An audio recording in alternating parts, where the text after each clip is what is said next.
Morning, brothers and sisters, and the visitors who are here on site, those who are joining us online. Our topic today is Imago Dei. Just for a background, during the culture in the biblical world, the Imago Dei is sought to be like a title of a king, the image of God, letter G, that is a small letter G, which pertains to the God during their realms. In 15th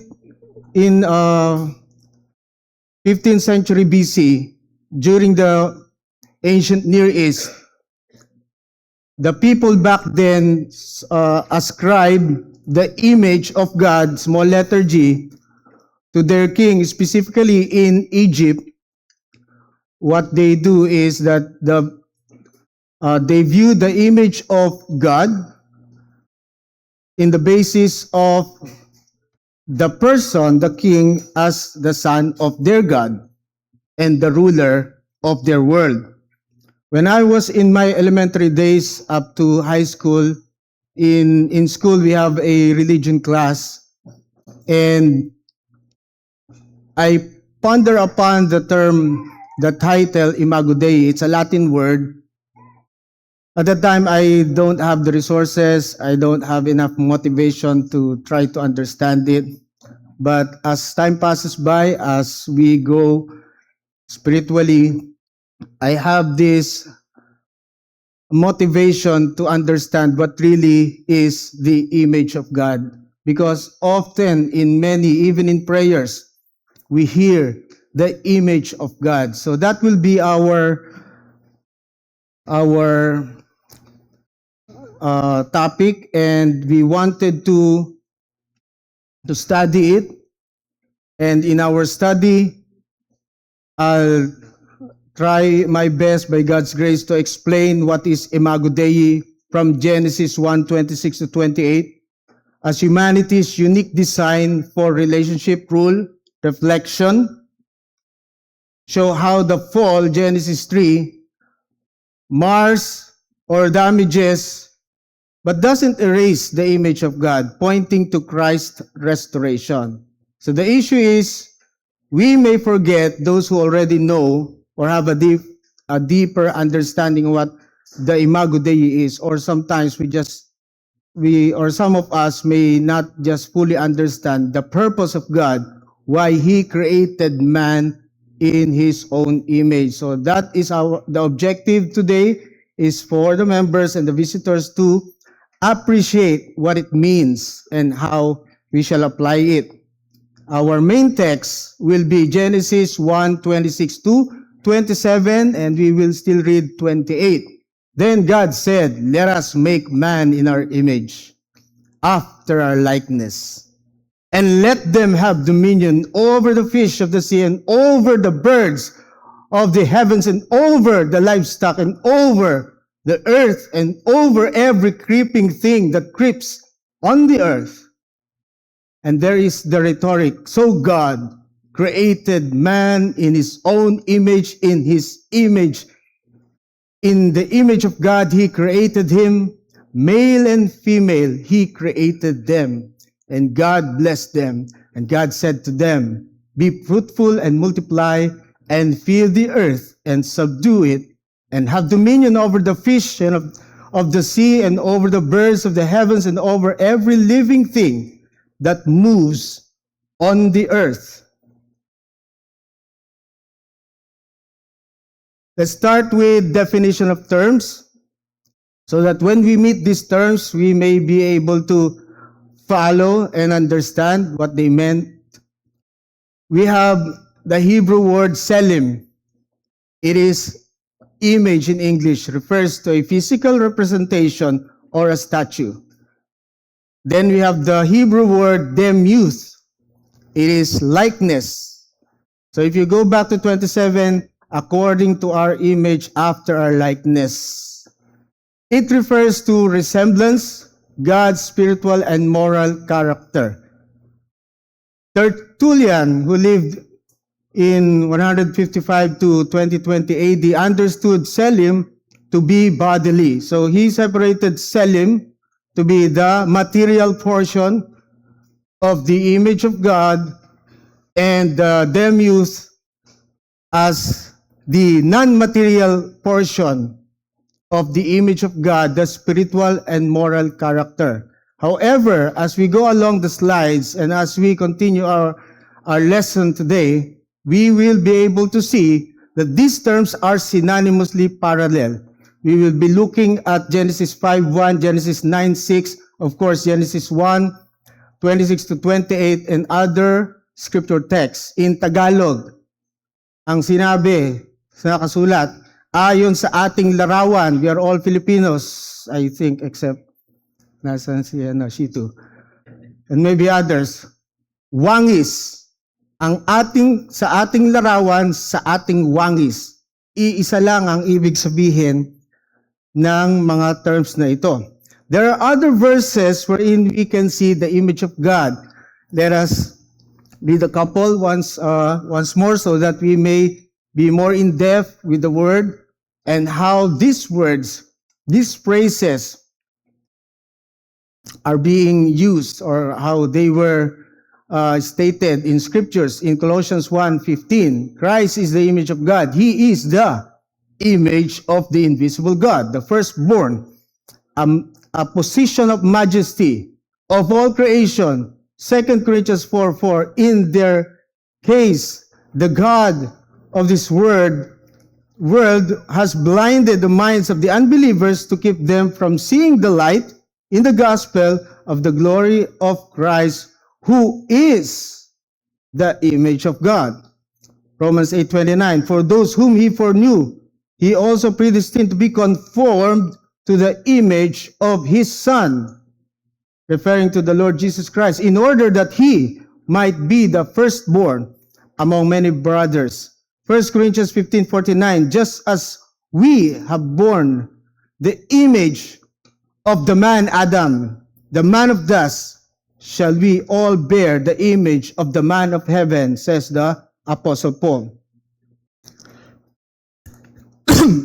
Sorry.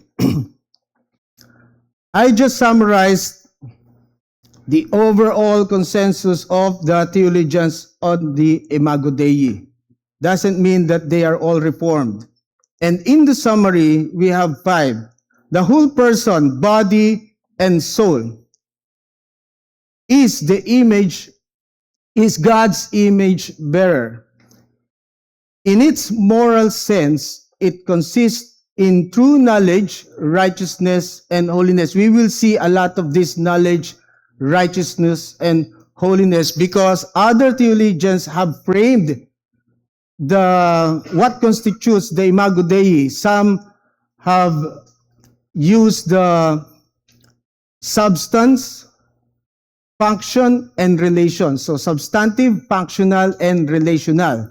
But many of the theologians have framed the image of God focusing on knowledge, righteousness, and holiness. And the proof text is Colossians 3:10, Ephesians 4:24. It also involves the calling of present God's rule over creation. So this is about dominion. So body and soul, knowledge, righteousness, holiness, dominion, because it follows after the image and then the likeness, then they were given dominion over all creation. The fall distorted the image, but did not erase the image of God. It should be very clear, and we should not teach that the image of God was lost because of Adam's fall, but rather it is marred, it is damaged, it is not lost. The image is fully revealed in Jesus Christ, and believers are progressively renewed into His image. We have read some of those, Romans 8:29, Colossians 3:10, 2 Corinthians 3:18. We do not read everything there. I just placed there the table so that you will somehow have an idea that there are theologians that have their own definitions of what the Imago Dei is, but common to many theologians there, Anthony Hoekema, we have John MacArthur, we have Martin Luther, Calvin, Charles Spurgeon, Herman Bavinck. And at the right side, this comes from John Calvin's John Calvin's Institutes, the Christian Religion, Book 1. So it's chapter 15. It says there, now we are to see what the Apostle Paul chiefly comprehends under this renewal. We're talking about the renewal. In the first place, he posits knowledge, then pure righteousness and holiness, etc., etc. So what I'm trying to say here is that there is an overall consensus. Many have defined the image of God rather differently, but when we speak of knowledge, it covers already the physical aspect, because you cannot, the things, the physical aspects, you will be using your physical being, your mind, in order to comprehend things of God and things of man. The righteousness, you cannot execute godly righteousness if you are not, you cannot execute dominion on the whole creation if you have not the righteousness.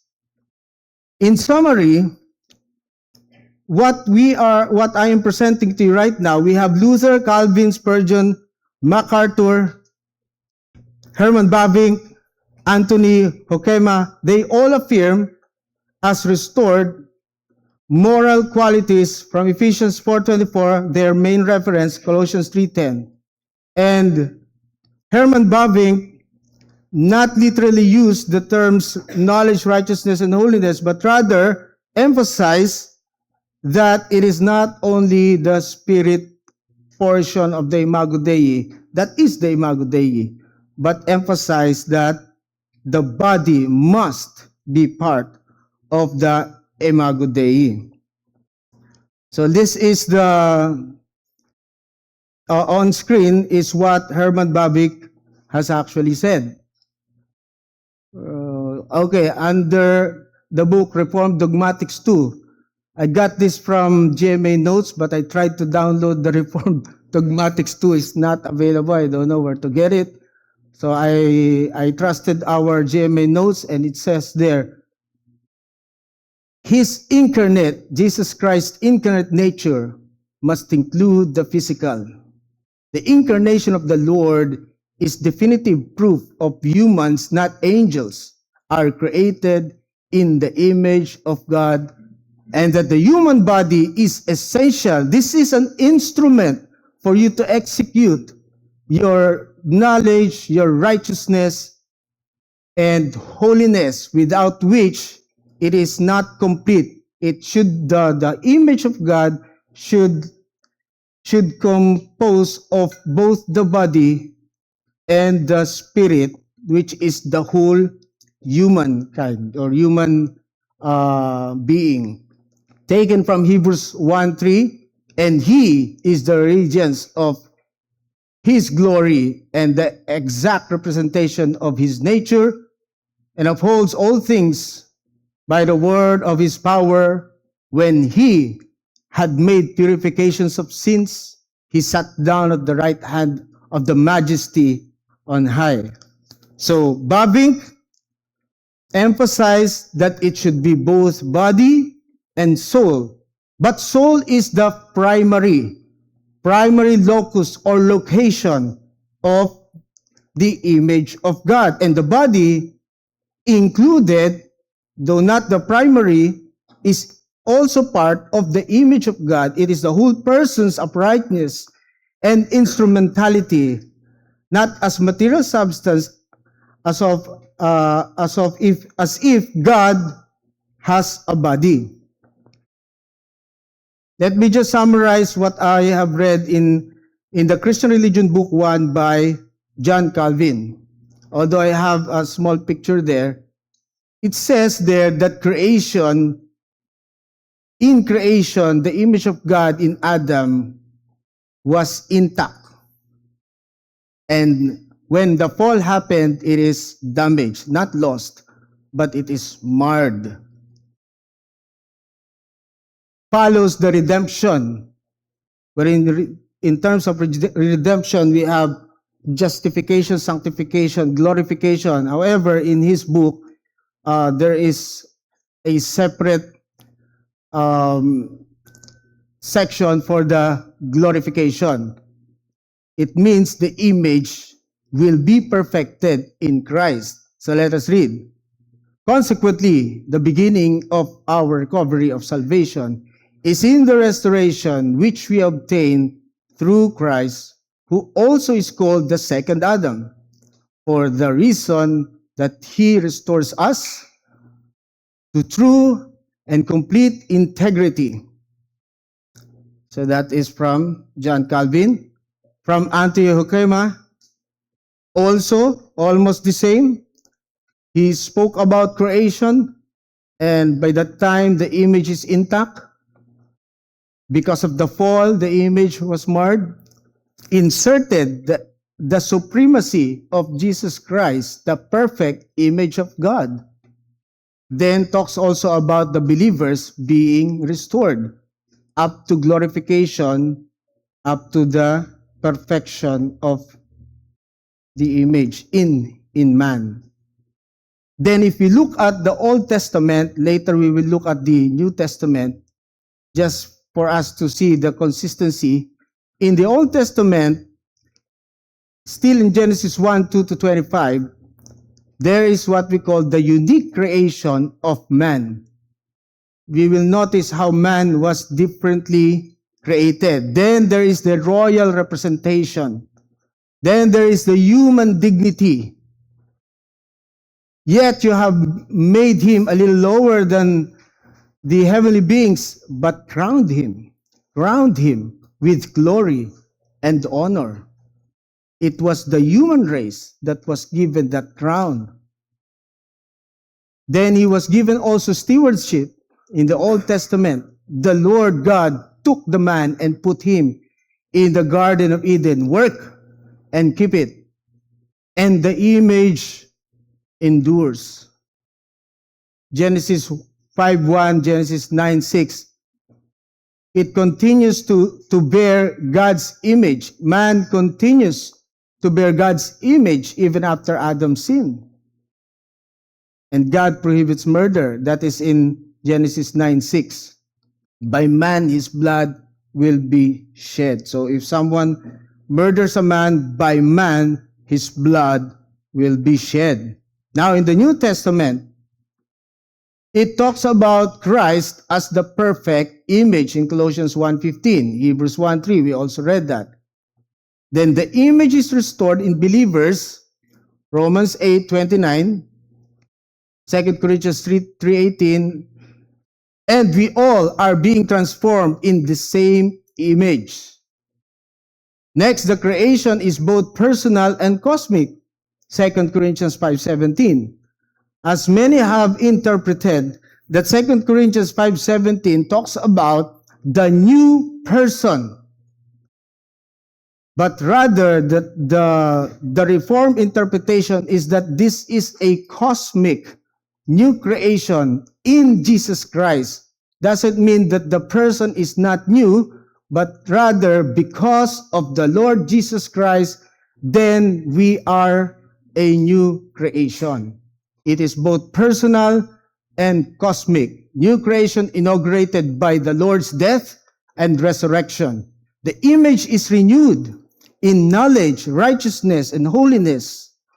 These are the verses again. And to put on new self, created after the likeness of God in true righteousness and holiness. Then the restoration will be perfected. Romans 8:29-30. For those whom he foreknew, he has also predestined. May counting words about the firstborn of all creation. He was predestined. Those who are predestined are also called. Those who are called, they are justified. And those who are justified, they will be glorified. So going back to the creation, we will notice that how others were created in day one. Let there be light. That's the divine fiat. Let there be light. The sky, the expanse, the dry land, the seas appear, vegetation and trees. Fourth, the sun, moon, stars, marine life, birds. Then land animals, the first portion of the sixth day. But look at this. There was another divine fiat, right? You can see that the divine council has uniquely, Moses has written it purposely by the motivation of the Holy Spirit to say it like this. It's like there was a pause. Everything was said, let there be, let there be, let there be, let there be, let there be, let there be. Wait. Wala naman nakalagay na wait. But notice that there was a shift. It's like when God has created everything like a painter, like a master, probably if you want, architect, the one who has the best design, and yet he said, let us, the let us, doesn't necessarily mean that it's talking about the Trinity. That is also what we have learned in GMA. The text does not literally says about the Trinity. There is what we call plurality. There is a hint, but forcing the text to pull out the interpretation that that is the Trinity doesn't mean like that. It will already be what we call reading back. Whatever you learned about the New Testament will be read as though it is applicable. The text in the Old Testament, linguistically, unnecessarily, will pertain to the Trinity. Therefore, let us leave it like that. It is not very explicit, but it is more of a king who has actually, it's like a king who will be creating something that is masterful. That is the climax of what he has created. Let there be light, let there be the sky and everything else. Let there be animals, flying, crawling, and everything else around it. But there is a shift, which is a major shift. And he said, let us. It's like in the secular way, whenever you are a manager of a specific entity, when you are sending a proposal, you may be the owner and you are the one writing. You do not say that you don't normally say, I am sending this proposal. You normally say, we are sending this proposal. So this is an imagery of like a king, God. Doesn't mean that the us there is with the angels, because the angels are not co-creators. And the angels are not made in the image of God. So this is a king, God as king. It says, let us make man. The make there is asa. The form is yeser. The create is bara. However, these terms are used synonymously in parallel. It is the same meaning when God said, let us make man in our own image. This is unique in the narrative which Moses wrote. Only the creation of humanity is preceded with the divine deliberation. Let us make.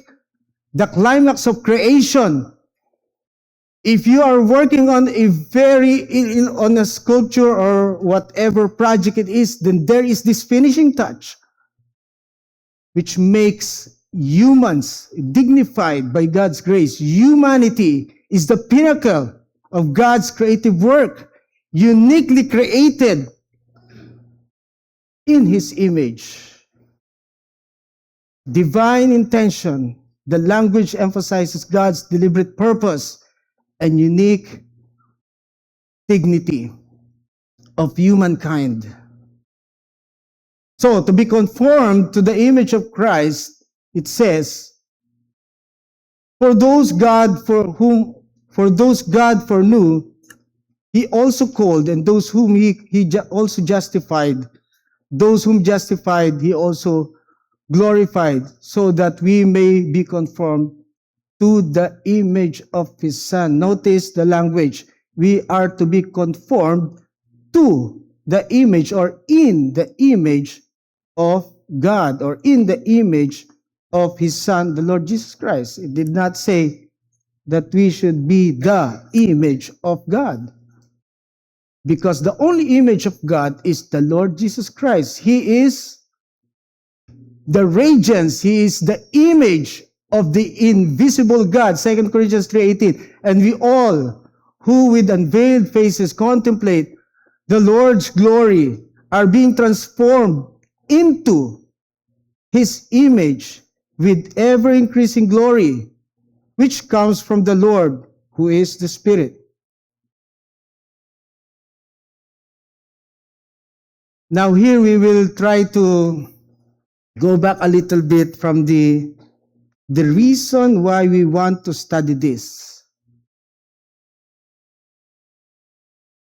In covenant theology, the very first covenant that happened is the covenant of redemption among the three persons in the Godhead.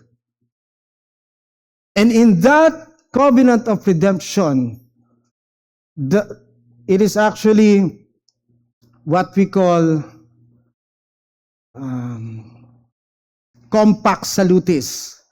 It is technically called in theology as the covenant of redemption, although salutis is salvation, but this is a covenant of redemption. And yet, God created man in His own image. So look at the consistency. Look at the relationship. Why? Angels will not be redeemed.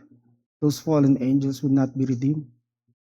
Others will not be redeemed. There is no redemption for them. But there was, and there is, redemption specifically for the humankind. But we know that it is pertaining to the elect. We have been preserved. Ephesians 1:4. We have been from before the foundation of the world. We have been chosen. So the three persons in one God made a covenant for the redemption of what? For the redemption of His elect. And going through all this, the fall, then there will be justification. There was justification when the Lord Jesus Christ died and rose again. We have already been justified. And there is now no condemnation. But while we are here alive, or those who have already died, and us still alive during our lives, there is a progress. There is the Holy Spirit's work of sanctification until the time of the second coming of the Lord Jesus Christ, when all the dead shall rise, all the dead shall be resurrected, and the children of God will be glorified in Christ, both body and soul, not just the soul. So what is now the application? Now that we know, or perhaps you've already known, this will be a refresher. You should not teach that some people are less human. Like we are looking down on others. We are looking at ourselves as we give high regard to ourselves rather than others. We look down on them because of their status, because they are less intellectual, or perhaps whatever it is. We should not teach that they are less human. And we should also not teach that the worth comes from our ability, our status, our usefulness. But we must teach that every person is in the image of God. Image bearer. Christians have been justified, sanctified progressively, and shall be glorified. So we must teach that we honor God by what? Honoring our brothers, our sisters, our friends, our relatives. And the application also is that everything else that we are studying here is pointing unto Jesus. Because Christ, He is the supreme Lord. Christ is the image of the invisible God. Colossians 1:15.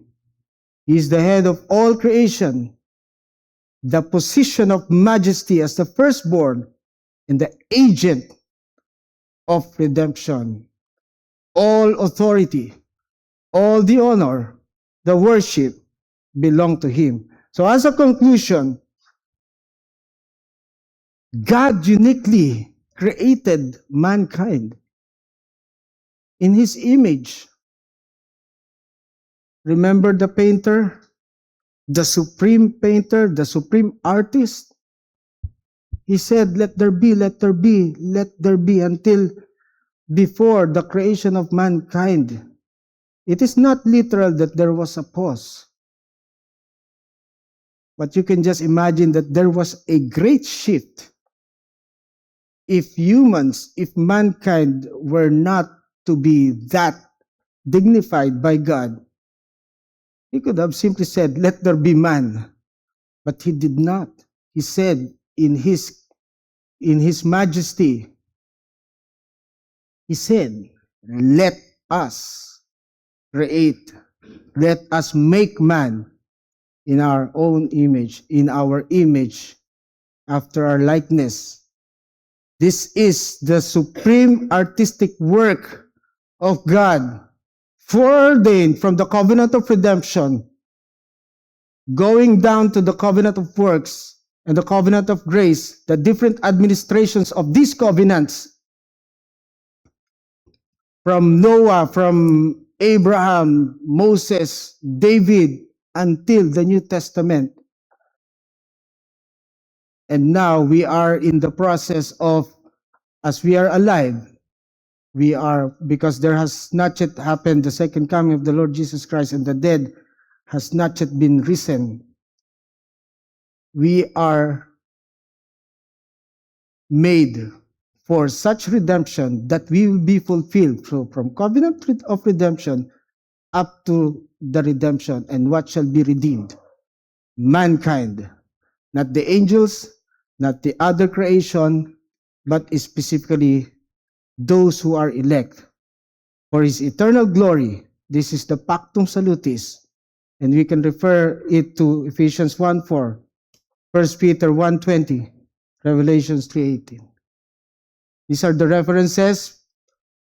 Well, mainly Calvin, Anthony Hoekema, chapter 3, John Piper, I listened, Stephen Nichols, R.C. Sproul, etc. And more importantly also, lectures 5 and 6 of GMA Doctrine of Man. Very technical, very helpful resource for this, and others as well. So that is the end of our Sunday school. I'm now open for questions.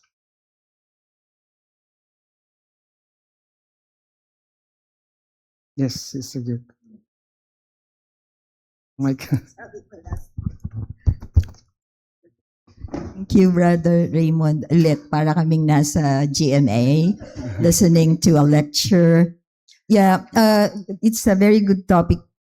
I was reflecting, we've studied this long time ago. Of course, the church is 44 years, going 45 years. So we've studied this. And what was retained in my mind is that image is a spiritual image. Ngayon, nabasa ko yung body, that means material, not necessarily physical.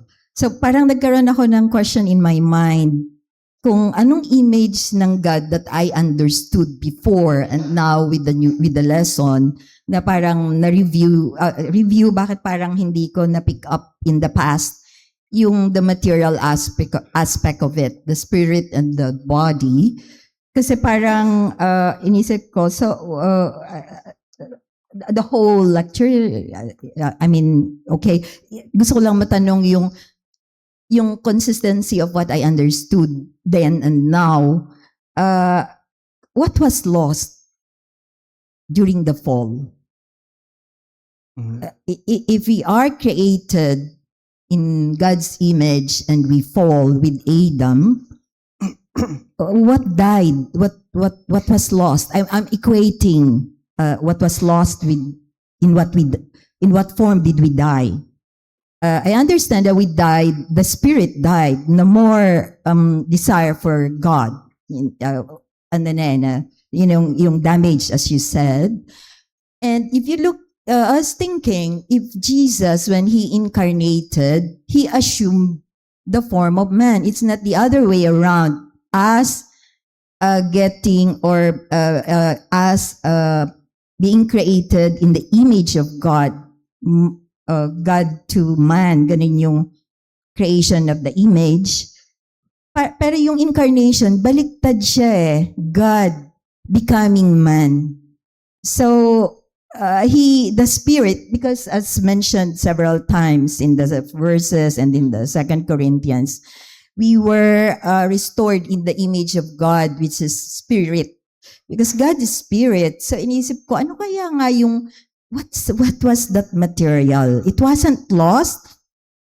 Was it lost during the fall? What is that material? Because very clear sa akin that what we lost was the spirit, the spiritual life. We died. The spiritual life. Kasi may body pa rin naman si Adam at si Eve and all of us who na bigyan lang ng new life in Jesus who believe, if we believe. So, ano yung material there? Because and then, if in the fall, what was lost, and in the incarnation, God assumed the image of man, or having the being man, God becoming man, in the restoration, what would be restored? And not just man, kasi sabi, the creation is groaning. And therefore, the full redemption will not be just man. The full redemption will be the whole creation rather than man. So if what was lost was the whole creation was marred. And what will be restored to its, sabi ni Pastor na hindi pristine stage, but what was restored to its original architecture or painting or creation is the whole creation. So parang parang na-question ko yung sarili kong understanding na, ang body pala ay image din ng God, but God is spirit. So siguro yun yung the consistency on the fall, what was lost, and why Jesus had to become man. So ibig sabihin, hindi siya God at the time. He's God. But the form of our body being incarnated is material. What is material? And then yung sa creation, restoration, the full redemption, it's not just man. It's sa aking pagkaintindihan, I may be wrong. But what would then be restored? If what was lost in the fall, what would be restored in the redemption? Thank you. Yeah, it's a, how do you, I'm not a theologian, I'm a theoretical person in the university, but what is that material image of God? Okay. So let me just answer it this way, if I'll be able to answer it properly. You will see that from Tertullian, who literally said the Selem and the Demuth, they are different. And then later on, there was an improvement in how they understand the image of God, and let's just focus on Reformed theologians, that they have a common knowledge now that they are framing that the image of God is not only the non-material or the spirit, but also the body. So otherwise, we will be talking about reductionism, the principle that okay, material is good, immaterial is good, material is evil. But what the text says in the scriptures is that it is the whole man, it is the whole person that is in the image of God, and not only selected his spirit and soul. So that's first. Next, when the Lord Jesus Christ was incarnated, the scripture text says that he is the image of the invisible God. What he is to redeem is not only the soul. And we understand that the soul is marred as well as the body, because both the body and the soul, they are damaged, not lost. The image of God in Adam and even in his children after him, and even us, we are still in that image. It is not lost. In fact, since we are still in this image, this will be restored. It's like a building to be renovated. It's damaged. There was an earthquake, whatever storm happened, or because of deterioration, it is damaged, and we are to be restored. The reason why after justification, we have the sanctification, and then later on at the second coming of the Lord Jesus Christ, our bodies will be glorified, and that will be the perfect. We will be brought into the perfect, incorruptible body, fully restored in the image, in conformity of the Lord Jesus Christ. So, it is not just the soul, but the complete whole of a person. The Lord Jesus Christ, when from being spirit became man, hypostatic union. Tama ba yung term ko? Tama ba? Hypostatic union. Two natures, one person. He became man. And he retained, of course, the divine nature. Until now, he has the glorified body. He's sitting at the right hand of God the Father. Hindi niya ni-remove yung kanyang body. Dati, spirit. Now, nag-incarnate. And when he ascended into the right hand of God, he retains it while mediating between God and man. He retains the body, the incorruptible, glorified body. And so we will be conformed to that same state. That therefore, it is important to take note that it should be the whole of the person, both body and soul, to be conformed to the Lord Jesus Christ, who is still at the state wherein he has the divine nature and then the human nature with him, although it is a glorified one. So we will be conformed to that same state or image of the Lord Jesus Christ.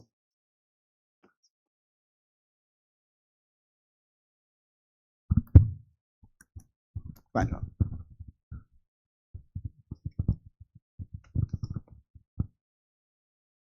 Thank you, Brother Raymond. I was reflecting as you're explaining it. Yeah, that's a good progression. Although, not so sure kung reductionist nga ba yung explaining, ang label in the way I understood it. Yung progress of knowledge of God na it's not just the spirit, but the whole body and soul. Napakagandang progression ng thinking, Christian thought. And then the other one, as you said, knowledge, righteousness, and holiness. Yun yung marred by the fall. Our knowledge of God, the righteousness we no longer have, and holiness. We are sinners. So yung knowledge, righteousness, and holiness na yun will be what will be restored. And napareflect ako, sabi ko, in my theoretical scholarly work, to us, material doesn't mean physical. In my scholarship group, material to us means what matters. So napareflect ako na yung knowledge, righteousness, and holiness are what matter in that full redemption, that restoration. So it's not just spiritual. I belong to, if I may plug, I belong to a scholarly group, the Decentered Human human communication. So we no longer, we don't put the center, we don't put man in the center. We put non-human or other than human, and that's my scholarship, because it allows God to be part of the explanation. So I belong to that. It's called CCO, Communication as Constitutive of Organization, and God said, it is based on and God said. Yung creation is by the power of God's word. So yeah, I appreciate so much na clear na yung haze in my mind na material then will be restored, because that was also damaged. That was damaged as well. It's not just spiritual. So yeah, thank you for GMA lesson. Thank you, Pastor. I learned a lot. Thank you so much. Thank you. I think si Deacon Rex yata tumataas ng kamay. O nag-iinat ka lang, Deacon. Sige. Ay, si Tita Te.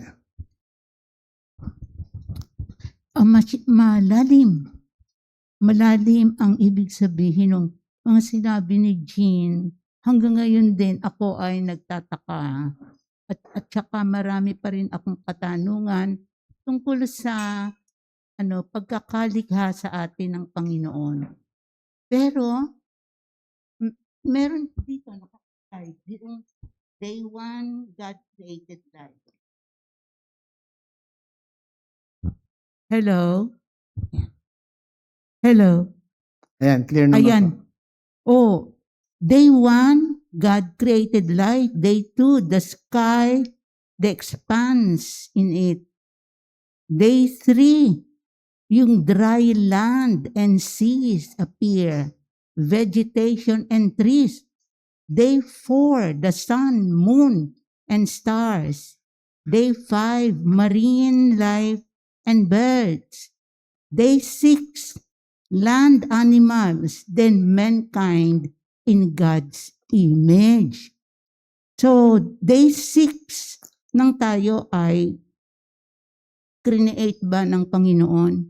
Yes, ma'am. Ito, klaro. Kaya lang, hindi ko alam kung bakit nauna ang light, kung bakit nauna ang sky at saka yung expanse, bakit nauna ang May dahilan siguro kung bakit ang Panginoon ang may dahilan. Ngayon, ang susunod na katanungan ko ay nang gawin ng Panginoon ang tao. Bakit huli? Bakit on the 6th day? Kasi on the 7th day, He rested. Ngayon, yung day 1, day 2, day 3, siguro para sa iba, ito ay self-explanatory. Pero may mga dahilan. Wala sa dahilan ng tao, dahil ang tao ay na-create lang on the 6th day. At nakalagay dito, ang dapat na maging responsibility ng mga tao nang sila ay create ng Panginoon in His own image. Hindi siya kaparis ng birds. Nabasa na lang inano, no? Kundi in His own image. Ano ang sabi rito? Let us make man in our image, after our likeness, and let them have dominion over the fish of the sea. So dapat meron tayong control dun din sa, o meron tayong ginagawa para palago yung fish siguro, no? Maraming mga anak na fish. At tapos nun, and over the birds of the heavens. Ito mga na-create na ng Panginoon. And over the livestock, and over all the earth, and over every creeping thing that creeps on the earth. Pero hindi naman yun yata ang ginagawa natin. Karamihan, this is just a consequences ng ating mga kasalanan. Sinisira natin ang environment at tayo ay big contributor sa pagkasira ng environment. Contributor tayo, yung mga basurang tinatapon natin basa-basa, yung mga bote, ganyan, lahat, Grabe. Nawala nito noong kapanahunan ko, nung bata pa ako. Ngayon, sobra yung pagkakaiba nung noon at saka ngayon. Pero na-create ng Panginoon ang light, ang expanse, and everything. At ginawa muna niya lahat bago niya ginawa ang tao in His own image. Yun, medyo malalim ang ibig sabihin. Pero hindi ko na rin isasama ang aking, kung hindi, doon sa pagkakalikha ng tao upang pangasiwaan ang environment, yung birds of the air, yung fish of the sea. Napakaganda ng plano ng Panginoon. Sinira lang natin dahil sa ating kasalanan. Makasalanan tayo. At yun ang katotohanan. Hanggang ngayon, maski Kristiyano tayo, marami pa rin tayong kasalanan na ginagawa against the will of God. Yun lamang. Sige po, Tita Te. Salamat po. Totoo po yan. Actually, marami naman. Kaya nga tayo may KSN. Kung merong marine dito, so that can also be part. Nagkataon lang siguro in our church, yung sa forest, yung ating yung mga members, meron. I think doon sa vegetation, sa fruits, si Deacon Glenn. So meron naman tayong contribution. But you are correct in saying na hindi natin kinakaya. Hindi natin kayang basta na lang ibalik ng ganon. By God's grace, we are given certain capabilities na merong gift yung binigay sa atin ng Panginoon. And yon, ang responsibility natin is to make use of certain gifts, of those gifts. So long as a Christian, we are using those gifts the way we ought to use them, then that will glorify God. Thank you po, Tita Te. Meron pa po? Ay, Tita Te. Ulit. At ito na yung katanungan ni Jean na masyadong malalim na we are created in the image of God. At yun ang hindi natin ginagawa. Kulang tayo ng pananampalataya sa Panginoon. Yeah. So that is the mandate to us is that we work out our salvation. So if we are in the faith, make sure that we examine ourselves if we are in the faith by working out, not working for, but working out. We show we show others, we become light and salt to mankind, both in terms of work and especially in terms of our spiritual life, on how we should treat other people, not contemptuously, not something that we regard ourselves better than them. Let's not look down on people, but we always refer back, oh, this person is in the image of my God. So differently, we will now look at our wives more godly, in a more godly way. Our mga biyanan, o mga anak natin, di ba? Our brothers, we will now, hindi naman sinabing hindi natin ginawa before, but this is a good refresher for us that when even in terms of admonition, we can do it with brotherly love. Not looking down on your mistakes and puro mistakes na, teka, sandali, this person is in the image of my God. So we can use that by way of application. Thank you po, Tita Te. Ay, si Ate Myla. Gusto ko lang i-mention dun sa pangangalaga ng kalikasan is the simplest way to do it is when we manage our garbage. Pag nire-reduce natin siya, nagre-reduce tayo ng kung ano-anong packaging, plastic waste, napapangalagaan na rin natin ang kapaligiran and even our yung marine life, ang ating dagat. And I want to mention, this is not bragging, no? When we go to the beach, we love going to the beach. Kaming mag-asawa, family ko din, although hindi na kami nagkakasama all together lately.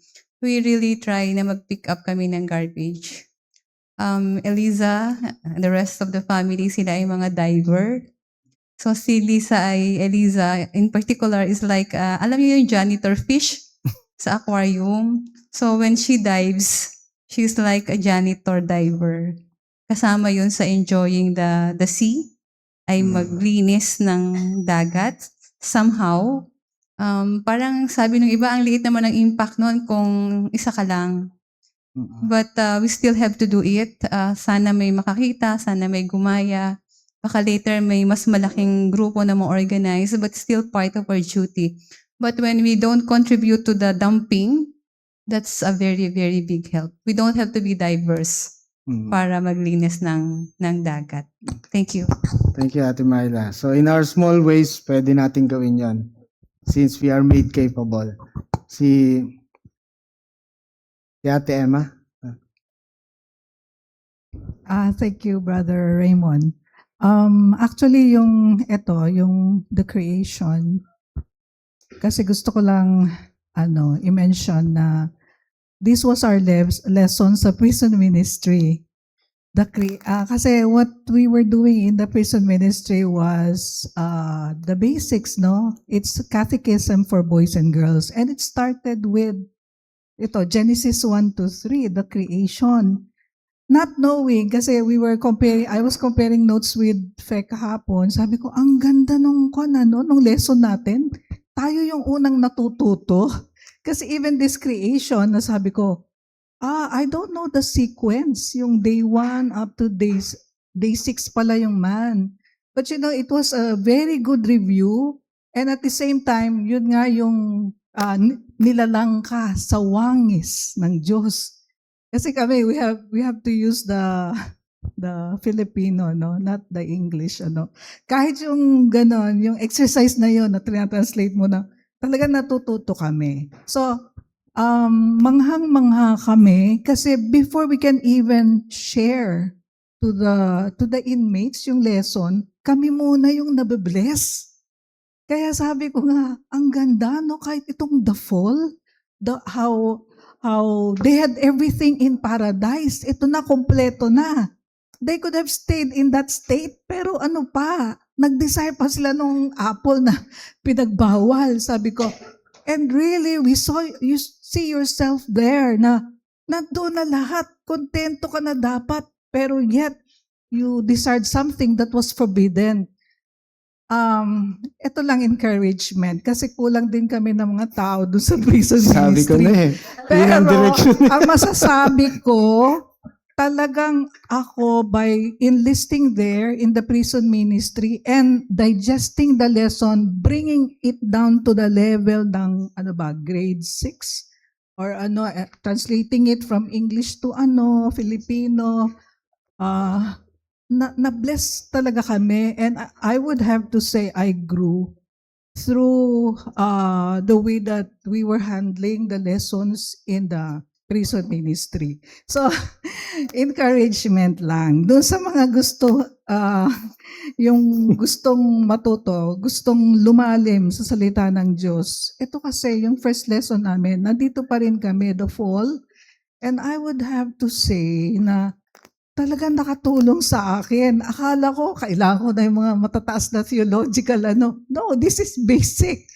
If you get this wrong, yung Genesis 1, 2, 3, mali na down the line yung iyong theology. So ito, yung basic na to, when you get it right and talagang natanim sa puso mo na, oo nga, I'm created in the image of God. Na I should be a good testimony of His yung mga ganun ba, it helps you to help the Holy Spirit transform you so that you really reflect the glory of God in your life in small ways like this na makatotohanan. So, tanungin nyo yung mga nasa prison ministry kasi talagang nababless kami. So, we also encourage other people to enlist kasi medyo kulang nga kami. So, yun lamang. Sige, Tita Emma, thank you. Thank you for the plug pala. si Ate Teng. Good morning po. Salamat po sa lesson. During the years 2016 to during the time that the EJK was very popular, I had a very struggling heart. Kasi a lot of not here, pero marami akong kapatid, Christian friends, Christian brethren from a former church which I attended, nagbubunyi because of the EJKs, and it's been a struggle for me because in my heart, kahit na sila ay not allegedly drug dealers or drug users, they are still made in the image of God. So, ang laki ng struggle ko kasi coming from a brother or a sister correcting you na dapat lang silang bigyan ng justified killing or extrajudicial killing because they were suspected na drug dealer sila. So, I think for the lesson kasi right now nakikita ko yung justice and kumbaga vindicted yung position ko that time. Actually, ang daming nagalit sa akin from my former campus group because of that. So, yun lang. As a Christian, how will you strengthen yung conviction about Imago Dei? Kasi apparently when we were discussing, hindi nila na-realize yun. Pero it has been a strong teaching here in my, kasi noong time na yan, hindi pa reformed eh. Pero here's a reformed church. It's a strong teaching. So, how will you share it with them? Na kung how you see your kapwa, even if he's not a believer, he's also made in the image of God. So, yun lang po. Okay. Thank you, Ate Teng. Okay. So, the Imago Dei is related but still a different topic. So, which means meron tayong Christian ethics when it comes to capital punishment. Ibang ano yon, ibang lecture yon, ibang topic yon. Even the Lord actually He does capital punishments pagka kailangan talagang mamatay yung tao. But in our case, as Christians, let's just go back to the Word of God para hindi tayo nalilito. Let us not be our own judges. Ang mas tamang gawin is we always refer to scriptures. Ano bang sinabi ng scriptures? When it comes to those things that we like act as our own judges, whether may nakakakita, nakakarinig or not, ang pwede nating isipin is, ano ba yung sinasabi ng Diyos? Ang sinasabi ng Diyos is love your neighbors, even your enemies, love your enemies. So doon tayo dun sa basic na yon. Now, kung tayo ay kailangang mag-uphold ng law, pag sinabi ang sinabi din ng Diyos sa Romans 13, we have to obey the law. Right? Pag sinabi na you have been given these authorities, they are instituted by God, and therefore we have to be part of the law-abiding citizens. Now, kung meron mga ganong mga extrajudicial killings and all that, balik lang tayo, ano masabi ng Word of God? Yan ba ay siguradong pumatay or nag-drug pushing? O di, padaanin natin sa tamang proseso. Kasi hindi naman tayo barbaro na we are not people na we are free to do executions by ourselves. Yun ang masakit sometimes hindi nangyayari. Kaya lang, that's providence. Huwag nating ilagay sa kamay natin, ay hindi kaya ng batas, napuksain to ako na lang. So di para mga vigilantes tayo, mga heroes of our own selves. So let's just confine ourselves with what the Word of God says. So we obey the law, but when we obey the law, it's always, if you will have to choose between the law of God and the law of man, or sabi ni Peter, whom should we obey? Should we obey God or man? We obey God. If there is a conflict between what God tells us and what man tells us, we always have to choose the right thing, which is to obey our God. So laging ganun ang natin, ang proseso. But when it comes to capital punishments, God also decrease capital punishments pagka kailangan talaga. We have a lot, di ba? King Hezekiah or even the Egyptians, di ba? Alam naman natin kasi ang sinasabi ng maraming katuruan, bawal pumatay. Bakit ang Diyos pumapatay? Talagang ganun, di ba? Who are we to question God? Kung sasabihin na hindi pumapatay yung Diyos, hindi nagkakasalan. No. God actually does those things. Look at the Egyptians. Sino ba yun? Sino bang pumatay doon?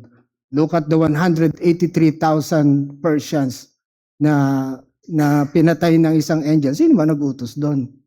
Right? So we have to differentiate capital punishment.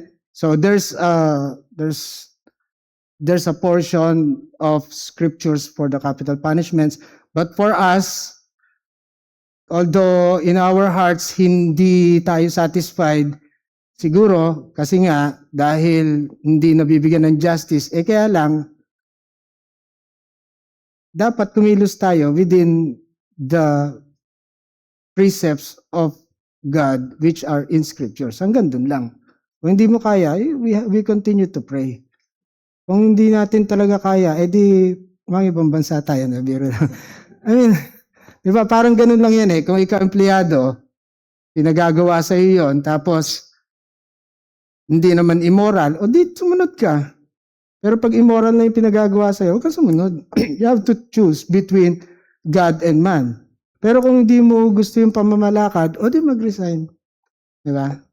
Ganun lang. Yun ang nakikita ko. Thank you, si Ate Teng. Last na lang tayo, si Tita Te, ha? Pero pagbigyan natin si Tita Te.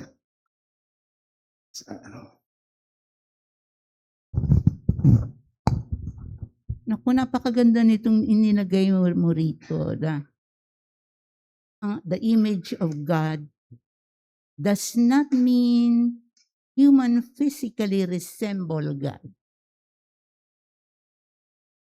In its moral sense, it consists in true knowledge. So yung mga nabanggit kanina na hindi magandang ginagawa ng mga tao, hindi true knowledge yon. Righteousness and holiness. It also involves the calling to represent God's rule over creation. Ang ganda rin ang nabanggit din ni Emma tungkol dito dahil sa pangangailangan ng mga tao para sa prison ministry. Nakalagay din sa Bible yan, di ba? The harvest is full, but the laborers are few. So let us pray more for the laborers na mag-participate sa ito. Pero maganda ang true knowledge, holiness, and righteousness. Yun ang gist siguro ng ng ibig sabihin ng image of God. Hanggang ngayon, di ko pa rin alam kung anong ibig sabihin nun. Sige po. Thank you po, Tita Te. So, mag-close na tayo. Si Sister Maria yata, tumataas ng kamay. Hindi. Sige. So, sige, let's pray. Our Heavenly Father, we thank you for this opportunity that we as a church, together with our friends and visitors, who are here gathered together to talk about you, talk about the Imago Dei, a term that we might have missed or let it pass through our ears, in our minds, like it is just another terminology. But rather, we thank you for the blessing of wisdom that comes from you. We thank you for such an understanding also that it is not just the soul that is the image of God, because knowledge, righteousness, and holiness can be performed bodily. We may be able to do such things, even the dominion over the creatures, the earth that you have commanded us, everything else that you have allowed us to do, and you have instructed us to perform. All these things we ought to do, and yet we are always falling short. We ask for your blessing and for capability and knowledge and wisdom to all the more glorify you in our lives. We thank you for the covenant of redemption that links us to the future glorification of mankind as the crown of your masterful creation. All glory and honor are yours, our God, the King of the universe. This is our prayer in Jesus' name. Amen.